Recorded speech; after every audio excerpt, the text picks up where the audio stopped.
तो कल हम लोग क्या क्या पढ़े थे? कल हम लोग पढ़े थे पहले लेंस मेकर्स फॉर्मूला। सबसे पहले कन्वेक्स लेंस के लिए डेराइव करे थे, फिर कनकेव लेंस के लिए डेराइव करे थे। उसके बाद मैग्नीफिकेशन पढ़े थे कि लेंस के केस में मैग्नीफिकेशन क्या होता है। फिर पावर ऑफ अ लेंस पढ़े थे। फिर combination of power of combination of lenses पढ़े थे। उसके बाद हम लोग प्रिज्म पर भी बात किए थे कि प्रिज्म के लिए जो एंगल ऑफ डेविएशन और एंगल ऑफ प्रिज्म के बीच में रिलेशन होता है वो क्या होता है। उसके बाद जो आपका प्रिज्म फॉर्मूला होता है वो हमने लास्ट में डेराइव करा था। अब आज जो हम पहला टॉपिक पढ़ने जा रहे हैं उसका हेडिंग डाल लीजिए, डिस्पर्सन ऑफ लाइट। क्या है? Dispersion of light. Dispersion of light क्या होता है? डिस्पर्सन आपने क्लास 10th में भी इसको पढ़ा होता है। हम लोग बोलते हैं कि स्प्लिटिंग ऑफ वाइट लाइट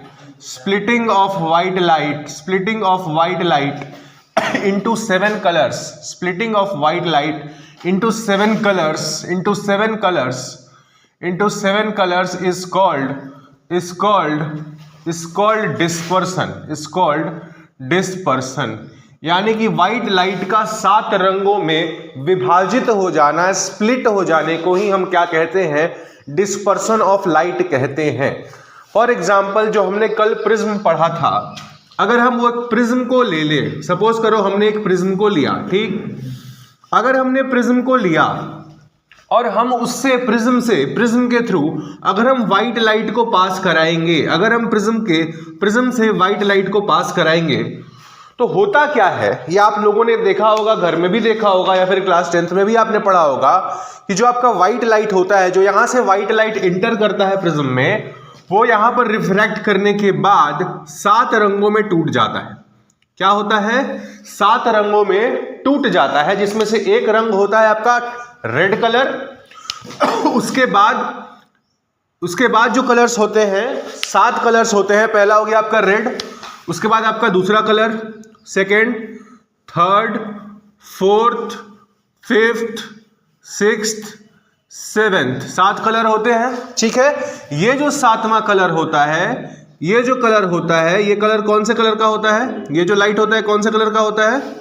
ये जो कलर होता है 7th कलर, ये होता है आपका, इसको हम ब्लू कलर से दिखा देते हैं, ये होता है आपका वॉयलेट, ठीक है। और फिर से जब ये इस प्रिज्म से बाहर आते हैं तो इनका रिफ्रैक्शन होता है, और रिफ्रैक्शन के पश्चात ये आपको कुछ इस प्रकार से नजर आते हैं। रेड कलर हुआ यहां पर रिफ्रैक्ट, ठीक है। इसके बाद जो कलर्स होंगे उनका भी रिफ्रैक्शन होगा, इनको भी रिफ्रैक्ट करा दो। अगर आप इनको रिफ्रैक्ट कराते जाएंगे तो ये कहीं इस तरह से आपके 7 कलर्स आपको देखने को, 7 कलर्स इस तरह से आपको देखने को यहां पर आपको दूसरी तरफ मिलते हैं, ठीक है। ये जो कलर्स होते हैं, कौन कौन से कलर्स होते हैं? यहां पर होता है वायलेट, ठीक है। इसके आगे क्या होता है? आई, इंडिगो। उसके बाद क्या होता है? ब्लू। फिर होता है आपका ग्रीन, फिर होता है आपका येलो, फिर होता है आपका ऑरेंज, और उसके बाद लास्ट में जो होता है वो होता है क्या आपका? ये होता है आपका रेड। मतलब अगर आप प्रिज्म से एक तरफ से आपने क्या किया था, आपने व्हाइट लाइट को इंटर कराया था, तो दूसरी तरफ जो आपकी रिफ्रैक्शन के बाद लाइट आती है वो 7 रंगों में विभाजित होकर के आती है। ये 7 रंग कौन कौन से होते हैं? VIBGYOR, V for violet, I for indigo, B for blue, G for green, ये Y for yellow, O for orange and R for red. अब सबसे बड़ा सवाल है कि सर ये हुआ क्यों हुआ ये dispersion of light? Dispersion of light होने का कारण क्या है? डिस्पर्सन ऑफ लाइट होने का कारण ये होता है कि जो आपका refractive index of a medium होता है ना, refractive index of any medium, इसका क्या है? मान लो ये प्रिज्म है, इसका रिफ्रैक्टिव इंडेक्स है आपका n, ठीक है। तो इसका जो रिफ्रैक्टिव इंडेक्स होता है, refractive index of any medium is equal to, ये आपका इनवर्सली प्रोपोर्शनल होता है लैम्बडा स्क्वायर के, जहां लैम्बडा क्या होता है? Wavelength of a light. I repeat, refractive index of the medium is inversely proportional to lambda square, where lambda is what? Lambda is wavelength of light, ठीक है। अब मजे की बात यह है कि ये रिलेशन आपको पता चल गया, ठीक है, आपको पता चल गया। लैम्बडा जो होता है ना, रेड कलर के लिए जो वेवलेंथ होता है, रेड कलर का जो वेवलेंथ होता है ये सबसे ज्यादा होता है, रेड कलर का वेवलेंथ सबसे ज्यादा होगा। तो इसके लिए जो रिफ्रैक्टिव इंडेक्स होगी रेड कलर के लिए वो क्या होगी? सबसे कम होगी। ठीक है। और जो ब्लू कलर का वेवलेंथ होता है, वेवलेंथ ऑफ ये आपका वायलेट ले लो, वायलेट का जो वेवलेंथ होता है ये क्या होता है, सबसे कम होता है। सबसे कम होने के चलते रिफ्रैक्टिव इंडेक्स जो होगी वायलेट कलर के लिए वो क्या होगी, सबसे ज्यादा होगी। यहां तक समझ में आया। अब कल हमने एक फॉर्मूला पढ़ा था, आपको याद भी होगा कि जो डेविएशन होता है ना, एंगल ऑफ डेविएशन, ये क्या होता है, n-1 इंटू ए। कल हमने ये पढ़ा था, जहां n क्या होता है, रिफ्रैक्टिव इंडेक्स। तो अगर हम रेड कलर के लिए लिखेंगे कि रेड कलर का डेविएशन अगर मेरे को दिखाना हो तो delta R is equal to nr-1 into A, ठीक। और अगर हम यही वॉयलेट कलर के लिए लिखेंगे तो डेल्टा बी क्या हो जाएगा, nv-1 इंटू ए, ठीक है।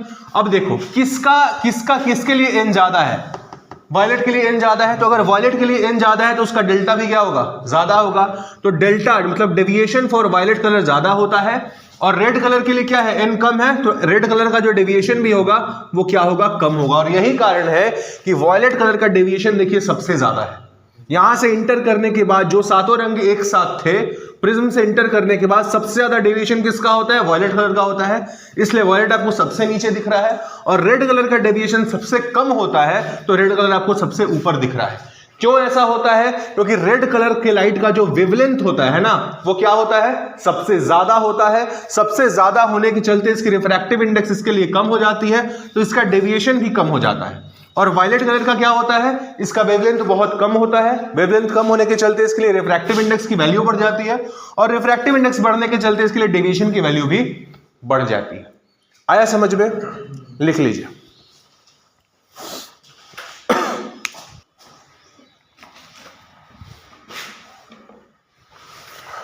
अगला हेडिंग डालिए, angular dispersion, angular dispersion, angular dispersion, angular dispersion and dispersive power, angular dispersion and dispersive power. ठीक है भैया, क्या होता है देखते हैं। फिर से क्या करते हैं, अपना प्रिज्म लेते हैं, ये हमारा प्रिज्म था, ठीक है। प्रिज्म से हम क्या करेंगे, व्हाइट लाइट को पास कराएंगे। सपोज करिए आपका व्हाइट लाइट है जो कि यहाँ पे आया और इस प्रिज्म से पास करेगा। आपको पता है प्रिज्म से पास करने के बाद व्हाइट लाइट का क्या होता है, 7 रंगों में विभाजित हो जाता है, जिसमें से जो पहला रंग होता है वो होता है आपका रेड कलर, और जो सबसे आखिरी कलर का लाइट होता है वो कौन सा होता है आपका, ये होता है वायलेट कलर। ठीक है, तो हम यहाँ पर सिर्फ 2 को दिखा रहे हैं। आप अंडरस्टूड, यहाँ पर आप ये समझिएगा कि इन दोनों के बीच में बाकी सारे भी कलर्स हैं, बट हम दिखा रहे हैं क्या, सिर्फ 2 एक्सट्रीम कलर्स को दिखा रहे हैं, रेड कलर को और वायलेट कलर को। ठीक है, अब इसके बाद जब वापस यहाँ पर निकलेगा तो क्या होगा, फिर से इसका रिफ्रैक्शन होगा। रेड कलर वाला लाइट जो है ये भी जब बाहर निकलेगा तो इसका क्या होगा, फिर से रिफ्रैक्शन होगा। ठीक है जी, इन दोनों के बीच में बाकी कलर्स भी मौजूद हैं, बट हमने सिर्फ 2 एक्सट्रीम कलर्स को दिखाया है। अब देखो भाई, एंगुलर डिस्पर्शन होता क्या है, एंगुलर डिस्पर्शन होता है, इसको हम लोग थीटा से भी डिनोट करते हैं। एंगुलर डिस्पर्शन होता है the difference in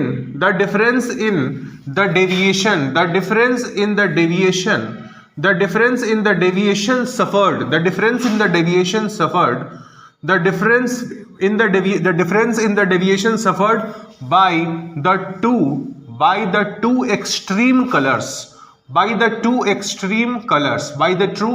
colors is called what? Is called angular dispersion। मतलब कि जो 2 आपके एक्सट्रीम कलर्स हैं, 2 एक्सट्रीम कलर्स कौन कौन से हैं, आपका रेड और आपका वायलेट, इन दोनों के डेविएशन का अगर आप डिफरेंस ले लेंगे तो वही क्या बताएगा आपको, एंगुलर डिस्पर्शन थीटा बताएगा।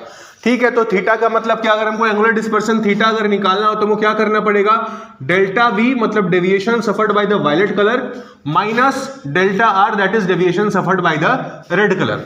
अब आपने कल पढ़ा है कि डेविएशन का जो फॉर्मूला होता है डेल्टा, ये क्या होता है, n-1 इंटू ए। कल आपने ये फॉर्मूला पढ़ा है। तो अगर हम इस फॉर्मूले में अगर हम वॉयलेट कलर के लिए निकालने जाएंगे डेविएशन, तो डेल्टा वी क्या हो जाएगा, डेल्टा वी हो जाएगा nv-1 इंटू ए। उसी तरह से डेल्टा आर क्या हो जाएगा, डेल्टा आर हो जाएगा nr-1 into A. Delta we और डेल्टा आर का वैल्यू यहां से इस इक्वेशन में पुट कर दीजिए, क्या हो जाएगा ये, nv-1 into A minus nr-1 into A. ठीक है, इसको ब्रैकेट को तोड़ो, क्या होगा ये NV इंटू ए माइनस NR इंटू ए, और माइनस माइनस क्या हो जाएगा, plus A.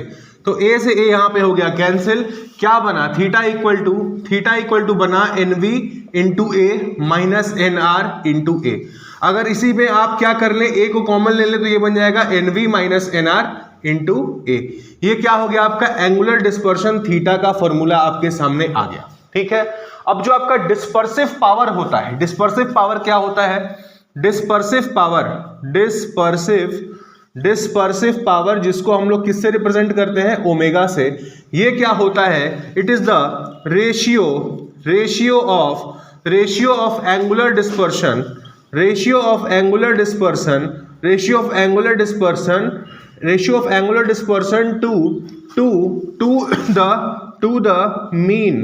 to the mean deviation, ratio of angular dispersion to the mean deviation को हम लोग क्या बोलते हैं, डिस्पर्सिव पावर ओमेगा बोलते हैं। तो अगर ओमेगा हमें निकालना है तो ओमेगा के लिए हम क्या करेंगे, थीटा, एंगुलर डिस्पर्सन को रखेंगे ऊपर और नीचे क्या ले लेंगे, जो आपका मीन डेविएशन डेल्टा है उससे डिवाइड कर देंगे। तो कर दो डिवाइड, क्या हो जाएगा, NV minus NR into A divided by क्या, N माइनस 1 इंटू ए। जो मीन डेविएशन डेल्टा क्या होता है, N माइनस 1 इंटू ए से ए हो गया आपका कैंसिल। तो आपका डिस्पर्सिव पावर ओमेगा का क्या फॉर्मूला आया, NV minus NR divided by N minus 1। लिख लीजिए यहां तक। हेडिंग डालिए इस यूनिट का, रे ऑप्टिक्स यूनिट का last chapter, that is optical instruments. Optical instruments. देखो भाई, अलग अलग ऑप्टिकल इंस्ट्रूमेंट्स आपको पढ़ने हैं, जैसे कि आपका microscope, compound simple microscope, compound microscope, telescope. But जो सबसे पहला आपको ऑप्टिकल इंस्ट्रूमेंट पढ़ना है वो है आपकी आंखें। आपकी आंख भी क्या है, एक तरह का ऑप्टिकल इंस्ट्रूमेंट है, जिसकी वजह से आप क्या कर पाते हो, आप देख पाते हो। तो सबसे पहले हम पढ़ने जा रहे हैं ह्यूमन आई के बारे में। सबसे पहले हेडिंग डालिए ह्यूमन आई। और ह्यूमन आई का सबसे पहले हम क्या करेंगे, एक डायग्राम बनाएंगे। डायग्राम जब बना लेंगे उसके बाद उसको डिस्कस करेंगे। ठीक है, तो मेरे साथ आप पहले हमको डायग्राम बना लेने दीजिए, जब बन जाएगा उसके बाद आप बनाना। ठीक है,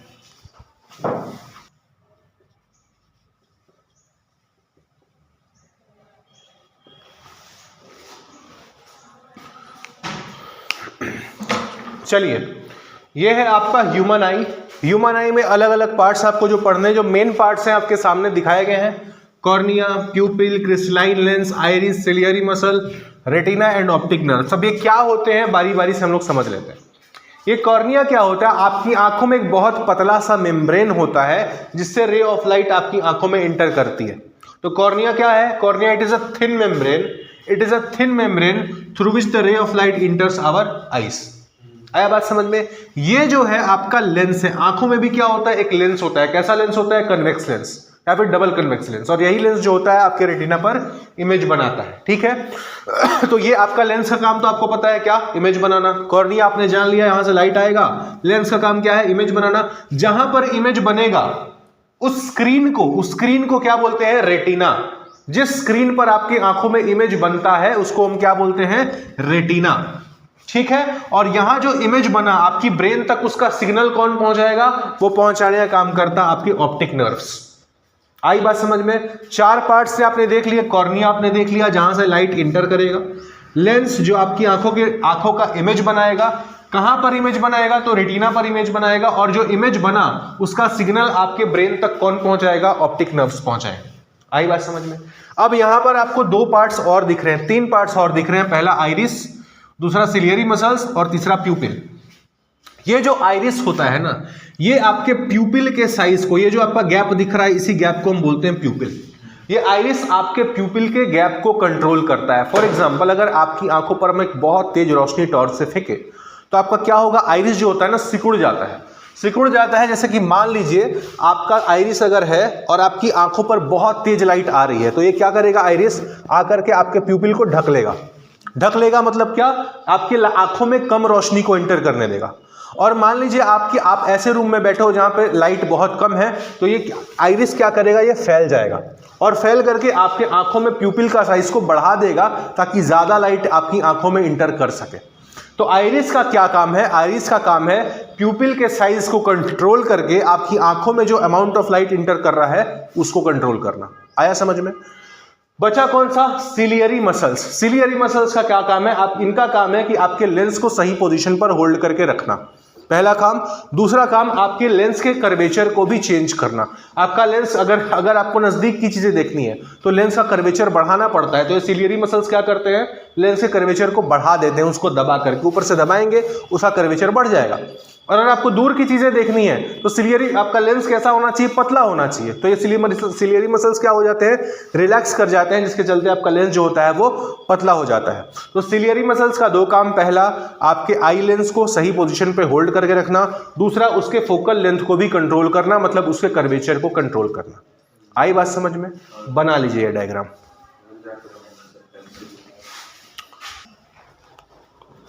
एक बात बताइए, आप लोग, आपके सामने दो लेंसेज हैं, ठीक है, एक लेंस कुछ ऐसा है, ठीक, और दूसरा वाला लेंस ऐसा है। दोनों में से किसका पावर ज्यादा है आपको बताना है, बताइए। दोनों लेंसेज में से किसका पावर ज्यादा है, देख करके बताइए लेंसेज को। ये आपका L1 है, ये आपका L2 है। पतले वाले का पावर ज्यादा है, आपका मोटे वाले का पावर ज्यादा है। अच्छा, कारण बताइए, क्या कारण है कि आपने बोला कि इसका पावर ज्यादा है, बताइए। सर उसका फोकल लेंथ क्योंकि ज्यादा है। इसका फोकल लेंथ ज्यादा है? नहीं सर, उसका पावर ज्यादा रहेगा, फोकल लेंथ ज्यादा है तो इनवर्सली पावर इनवर्सली प्रोपोर्शनल होता है ना फोकल लेंथ के, तो उसका हो गया। किसका पावर ज्यादा? इसका पावर ज्यादा। अच्छा, आपका जवाब है कि इसका पावर ज्यादा है, आपका इसी का पावर। रीजन? डॉक्टर बोलता है जितना पावर लगता है ना उतना ही मोटा फ्रेम है। एग्जैक्टली। इसका रीजन क्या है समझिए, इसका जो फोकल लेंथ है ना वो ज्यादा है। फोकल लेंथ ज्यादा, हमको कैसे पता चले इसका फोकल लेंथ ज्यादा है? ये जो लेंस होगा ये किसी स्फेयर से काट करके बना होगा, तो इसका जो स्फेयर होगा वो कुछ इस तरह का होगा, ठीक है ना, बड़ा स्फेयर होगा, है कि नहीं? इसका स्फेयर बड़ा होगा। स्फेयर बड़ा होगा तो क्या इसका फोकल लेंथ भी क्या होगा, बड़ा होगा। ये आप देखो, इसका जो स्फेयर होगा वो आपका छोटा होगा, इसकी तुलना में तो छोटा होगा, है कि नहीं, क्योंकि इसका कर्वेचर ज्यादा है। कर्वेचर ज्यादा है तो इसका स्फेयर छोटा होगा, तो इसका फोकल लेंथ भी क्या होगा, छोटा होगा। तो F1 इसका फोकल लेंथ क्या है, ज्यादा है, इसका फोकल लेंथ क्या है, कम है। पावर आपको पता क्या हो, पावर होता है 1/f। तो जिसका फोकल लेंथ ज्यादा है उसका पावर कम हो गया, जिसका फोकल लेंथ कम है उसका पावर ज्यादा हो गया। आई बात समझ में? सिंपल सा याद रखना है, जो लेंस पतला है उसका पावर क्या होगा, उसका पावर कम होगा। जो लेंस मोटा है उसका फोकल लेंथ कम है, मतलब उसका पावर ज्यादा होगा। अब ये बात हमने आपको क्यों बताई, इसको बताने का कारण है कि आप जरा ध्यान से देखो, जब आपको दूर की चीजें देखनी होती हैं, जैसे मान लो कि कोई चीज बहुत दूर में, कोई बहुत दूर में पहाड़ है, हमको उसको देखना है, हमको आंखों पर कोई जोर लगाना पड़ रहा है क्या? नहीं, हम बहुत आराम से खड़े होकर के उसको देख सकते हैं, देख सकते हैं, कोई हमको अपनी आंखों पर प्रेशर जोर नहीं लगाना पड़ रहा है। बट अगर मान लो इसी पेन को मेरे को देखना हो, मान लो मेरे को पढ़ना हो, बहुत छोटा छोटा लिखा हुआ है, बहुत छोटा लिखा हुआ है, तो हम क्या करेंगे, इसको अपनी आंखों के नजदीक लाएंगे, आंखों के नजदीक लाएंगे और अपनी आंखों पर जोर भी लगाएंगे। तो जोर लगाने से क्या होता है कि आपकी आंखें की जो, आपकी आंखों में जो लेंस होता है ना, उसका कर्वेचर बढ़ता है, उसका सिलियरी मसल्स उसको दबाती हैं, उसका कर्वेचर बढ़ता है, और कर्वेचर बढ़ने के चलते उसका फोकल लेंथ कम होता है, फोकल लेंथ कम होने के चलते उसका पावर बढ़ जाता है। मतलब सोचो, आपकी आंखें जरूरत के हिसाब से अपना फोकल लेंथ बदल सकती हैं, आपकी आंखें जरूरत के हिसाब से अपना पावर भी बदल सकती हैं। जब दूर की चीजें देखनी होंगी तो अपना पावर क्या कर लेंगी, कम कर लेंगी, और जब पास की चीजें देखनी होंगी तो अपना पावर क्या कर लेंगी, बढ़ा लेंगी, फोकल लेंथ कम करेंगी, पावर बढ़ा लेंगी। और यही जो आपकी आंखों की जो एबिलिटी होती है अपने फोकल लेंथ को चेंज करने की, इसी को हम क्या बोलते हैं, accommodation power of the eye. क्या बोलते हैं, एकोमोडेशन पावर ऑफ द आई। तो डेफिनेशन लिखिए, द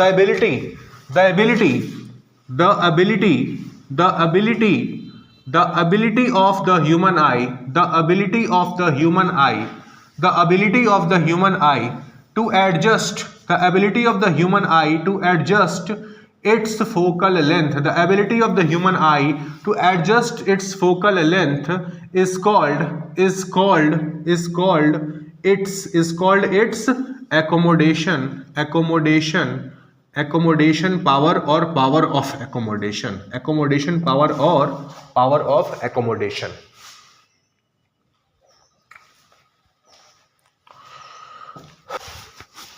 चलिए अगला हेडिंग डालिए, least distance of distinct vision. Least distance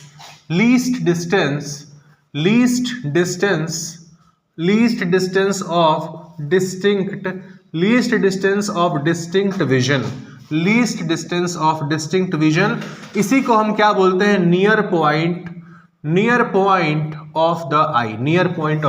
क्या होता है ये least distance of distinct vision? ये होता है minimum distance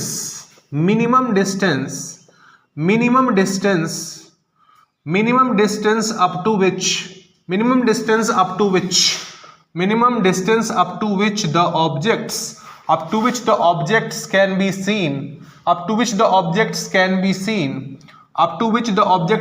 scene clearly without any strain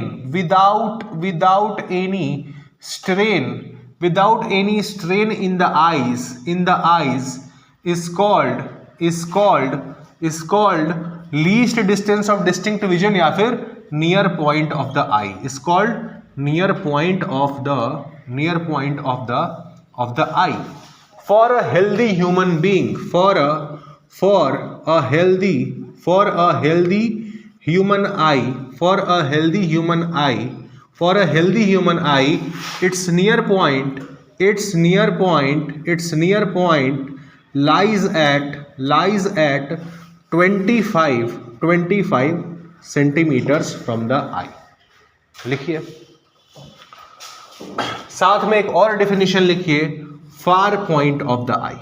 far point of eye, far point क्या होता है? The maximum distance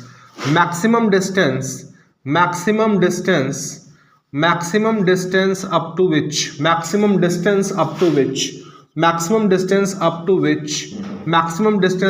which the objects can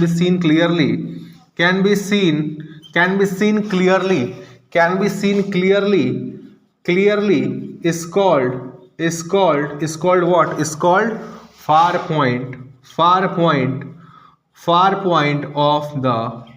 point of the eye. ठीक है, ये कितना होता है? for a healthy human eye,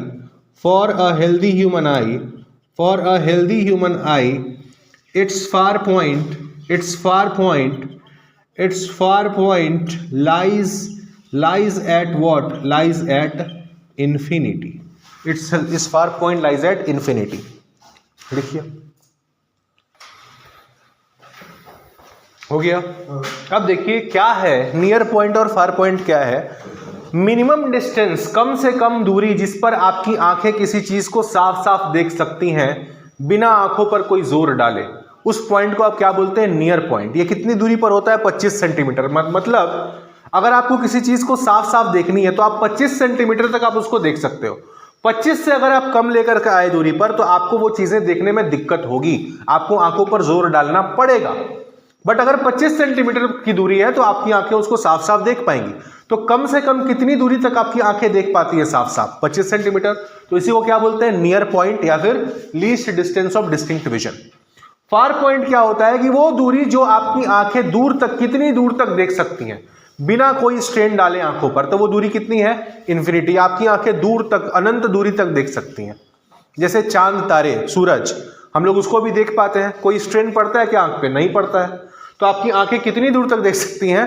तो आपका इन्फिनिटी तक देख सकती हैं। ठीक है, बट नियर पॉइंट में क्या है? 25 सेंटीमीटर। अगर 25 सेंटीमीटर से नजदीक लेकर के आओगे तो आपकी आंखों पर जोर पड़ना शुरू हो जाएगा। आया समझ में? लिख लिए इसको, आगे बढ़े। चलिए अगला हेडिंग डालिए, defects of the human I. Defects of the human I. Defects of the human आई, जिसमें सबसे पहला नंबर है आपका किसका? मायोपिया। मायोपिया क्या होता है? मायोपिया ये होता है कि in this disease in a person suffering from myopia, a person suffering from myopia can see the nearby objects, clearly. A person suffering from myopia can see the nearby objects clearly, but cannot see the far objects. मतलब नजदीक की चीजें तो आप देख पाते हैं, मगर दूर की चीजों को देखने में आपको समस्या होने लगती है। ठीक है, अब समझते हैं जरा डायग्राम से कि इसमें होता क्या है। देखो, सपोज करो ये है आपका एक नॉर्मल ह्यूमन आई। ये क्या है? आपका एक नॉर्मल ह्यूमन आई। यहां पर क्या है? आपकी आंखों में आपका लेंस है। ठीक है, जो किरणें दूर से आएंगी, जो भी किरणें दूर से आएंगी, आपका नॉर्मल ह्यूमन आई क्या करेगा? उसका इमेज कहां बना देगा? रेटिना पर बना देगा। ठीक है जी। बट मायोपिया में क्या होता है? मायोपिया में ये होता है कि इस जो दूर से जो लाइट आ रही होती है, इसका इमेज आपके रेटिना पर नहीं बन पाता है। इसका इमेज आपके रेटिना पर नहीं बन पाता है। रेटिना पर क्यों नहीं बन पाता है? उसके दो कारण हो सकते हैं। पहला कारण ये हो सकता है कि आपका, मान लो ये आपका मायोपिक आई है, ये आपका आई है मायोपिक आई, जिसको मायोपिया से ये पीड़ित आंख है। ठीक है, इसमें क्या होगा कि जब आपकी रे ऑफ लाइट दूर से आएगी, तो इसका इमेज जो है वो आपके रेटिना के आगे ही बन जाता है। इसका जो इमेज है वो आपके रेटिना के आगे बन जाता है। ऐसा क्यों हो सकता है? इसके दो कारण हो सकते हैं। पहला ये कि आपका आई बॉल जो है, ये आई बॉल बड़ा हो जाए। आई बॉल बड़ा हो जाएगा तो रेटिना क्या है? आपका पीछे चला जाएगा। मतलब इमेज तो अभी भी वहीं बन रही है, बट रेटिना वहां पर है ही नहीं, रेटिना पीछे जा चुका है। तो पहला कारण इसका होने का है, फर्स्ट जो कारण है वो है आपका increase in size of eye ball. आपका आई बॉल का साइज जो है वो बड़ा हो जाए तो ये हो सकता है। दूसरा इसका होने का कारण एक और हो सकता है कि जो आपका आंख का लेंस है, जो लेंस, अगर वो लेंस मोटा हो जाए, तो उसका पावर बढ़ जाएगा, तो उसको जो यहां पर आपको कन्वर्ज करना था वो उससे ज्यादा कन्वर्ज करके पहले ही आपका इमेज बना देगा। तो दूसरा क्या दिक्कत है? इंक्रीज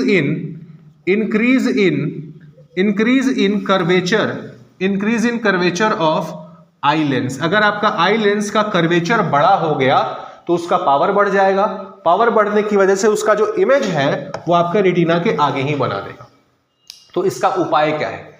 मायोपिया को हम कैसे ठीक करते हैं? मायोपिया ठीक करने का उपाय ये है कि हम जिसको मायोपिया से जो व्यक्ति पीड़ित है, उसको हम कौन सा लेंस दे देते हैं? उसको हम लेंस दे देते हैं कनकेव लेंस। ठीक है, हम कौन सा लेंस देंगे? Concave lens. ये कनकेव लेंस क्या करेगा? जैसे मान लीजिए आपका कनकेव लेंस है।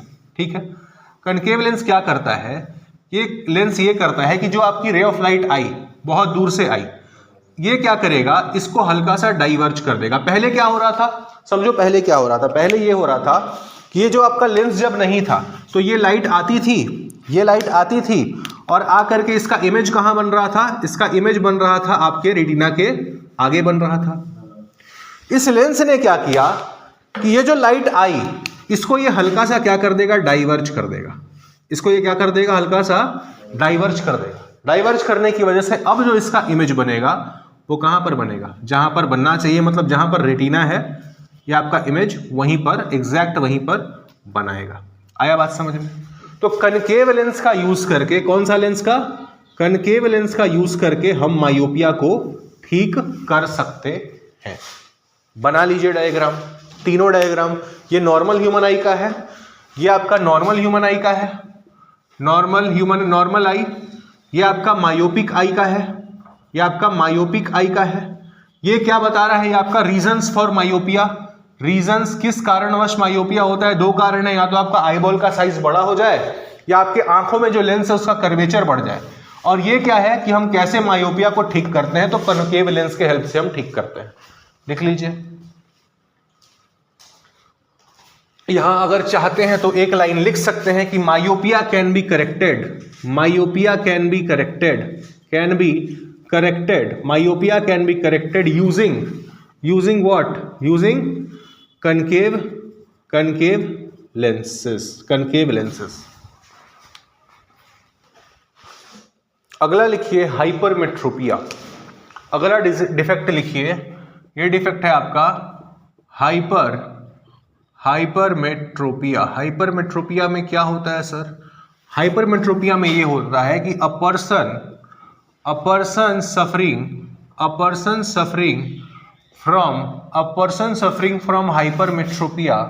a person suffering from hypermetropia can clearly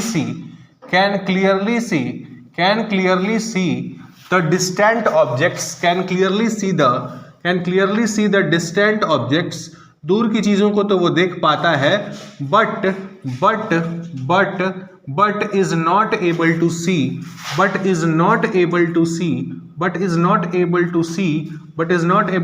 the nearby objects। मतलब हाइपरमेट्रोपिया में क्या है कि आप दूर की चीजों को तो आराम से देख पाएंगे मगर नजदीक वाली चीजों को आप नहीं देख पाएंगे। क्यों ऐसा होता है? मान लीजिए ये है आपका एक नॉर्मल ह्यूमन आई, सपोज करो ये आपका है, जिसमें यहां पर क्या है, आपके लेंसेज बने हुए हैं। नजदीक से अगर कोई रे आ रही है तो आपका नॉर्मल ह्यूमन आई क्या करेगा, उसका जो इमेज है कहां पर बना देगा, रेटिना पर उसका इमेज बना देगा। बट जिसकी आंखों में हाइपरमेट्रोपिया हुआ होगा, जो हाइपरमेट्रोपिया से पीड़ित आंख होगा, वो क्या करेगा, वो इसका इमेज रेटिना पर नहीं बना पाता है। क्यों नहीं बना पाता है? उसके दो कारण हो सकते हैं। पहला तो आप देखो कि ये आपका हाइपरमेट्रोपिक आई है, ठीक है, ये आपका मान लीजिए ये वाला जो आपका आंख है, ये आपका कौन सा आंख है, ये आपका हाइपरमेट्रोपिक आई है। हाइपरमेट्रोपिक आई में क्या होगा, हाइपरमेट्रोपिक आई में ये होगा कि जो आपका नियर बाई ऑब्जेक्ट से लाइट आ रहा है, जो आपका नियर बाई ऑब्जेक्ट से लाइट आ रहा है, उसका इमेज जो है वो रेटिना के पीछे जाकर के बनता है। पीछे कब बन सकता है? या तो आपका आई बॉल छोटा हो जाए, आई बॉल देखो यहां पर जो आई बॉल था, यहां पर क्या है, उससे छोटा हो गया आई बॉल। तो पहला कारण इसका है रीजंस। इसके रीजंस क्या है, कारण क्या क्या हो सकते हैं? पहला है shortening of eye ball. Eye ball आपका या तो छोटा हो जाए। दूसरा कारण इसका ये हो सकता है कि भाई आपका लेंस जो है ना, वो लाइट को यहां पर कन्वर्ज कर ही नहीं पा रहा है। उसका क्या हो गया है, उसका पावर जो आपके लेंस का है वो घट चुका है। घटेगा कब? जब उसका फोकल लेंथ क्या होगा, बढ़ जाएगा। मतलब कि आपका जो लेंस का कर्वेचर है, curvature of the eye lens, अगर ये आपका कर्वेचर घट जाए, curvature of the eye lens decreases, तो इससे क्या होगा, आपका फोकल लेंथ जो होगा वो बढ़ जाएगा। फोकल लेंथ बढ़ने से क्या होगा, पावर जो होगी वो आपकी घट जाएगी, जिसके चलते जो आपके लाइट है वो उसको रेटिना पे कन्वर्ज नहीं करके कहीं पीछे कन्वर्ज करेगा, तो भी आपको चीजें नहीं दिख पाएंगी। तो इसके दो कारण हो गए।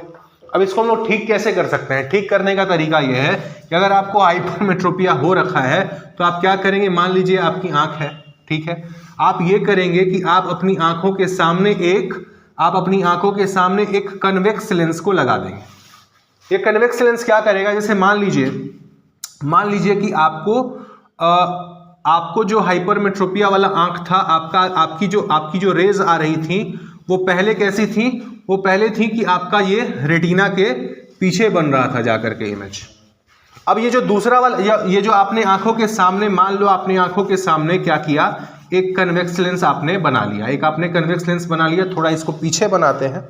आपने क्या किया, आपने एक कन्वेक्स लेंस अपनी आंखों के सामने लगा लिया है, ठीक है। ये कन्वेक्स लेंस क्या करेगा, ये कन्वेक्स लेंस ये करेगा कि लाइट रेज जो आ रही थी, ये जो लाइट रेज आ रही थी, इन लाइट रेज को ये थोड़ा सा पहले ही कन्वर्ज कर देगा। ये इससे क्या हो रहा था, पूरी तरह से कन्वर्ज नहीं हो पा रहा था, तो ये जो आई लेंस आपने बाहर में लगाया, ये क्या करेगा, रे ऑफ लाइट को थोड़ा सा कन्वर्ज ये कर देगा, और जब थोड़ा सा कन्वर्ज ये कर देगा तो बाकी का काम जो आपका आंख था वो अपना आराम से कर पाएगा। तो अब जो आपका इमेज है वो कहाँ बनेगा, वो आपका जहां पर बनना चाहिए था रेटिना पर, वहीं पर बनेगा। तो आपने हाइपरमेट्रोपिया को करेक्ट करने के लिए कौन सा लेंस यूज किया, आपने यूज किया कन्वेक्स लेंस। तो आप लिख लो by using convex lens, by using convex lens hypermetropia can be corrected. आया बात समझ में? लिख लीजिए।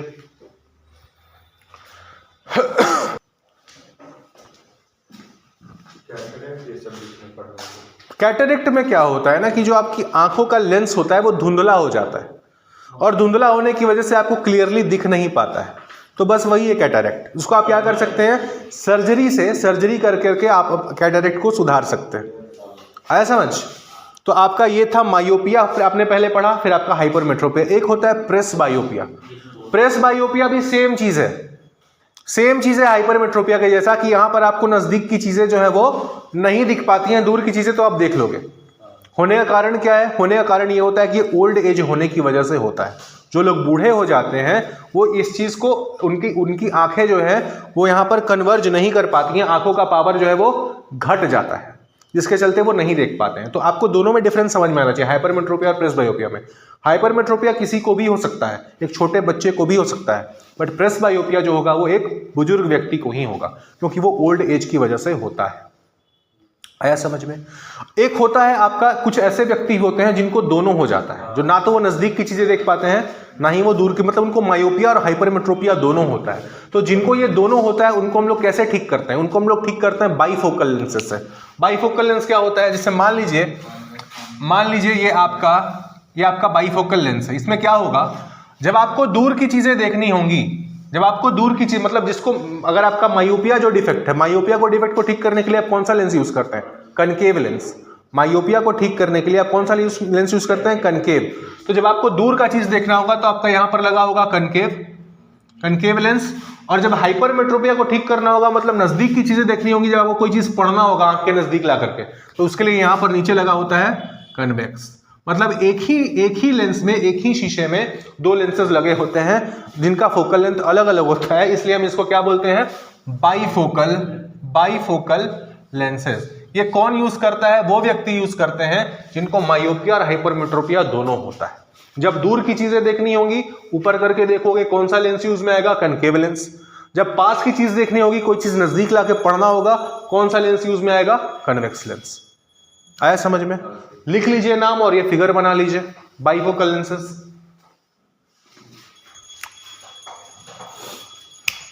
तो आज हम लोगों ने क्या क्या टॉपिक्स पढ़े? सबसे पहले हमने पढ़ा dispersion of light. Dispersion of light में हमने एंगुलर डिस्पर्सन पढ़ा और डिस्पर्सिव पावर पढ़ा। फिर हमने रेनबो पढ़ा, रेनबो में हमने प्राइमरी रेनबो पढ़ा, सेकेंडरी रेनबो पढ़ा।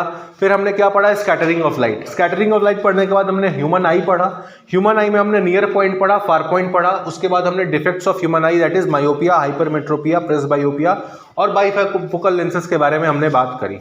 कल जो है 3 टॉपिक्स आपके बचे रह गए हैं रे ऑप्टिक्स में, सिंपल माइक्रोस्कोप, कंपाउंड माइक्रोस्कोप और एक टेलीस्कोप। कल उन तीनों टॉपिक को खत्म करके रे ऑप्टिक्स को हम खत्म करेंगे और परसों से हम लोग वेव ऑप्टिक्स में एंटर कर जाएंगे।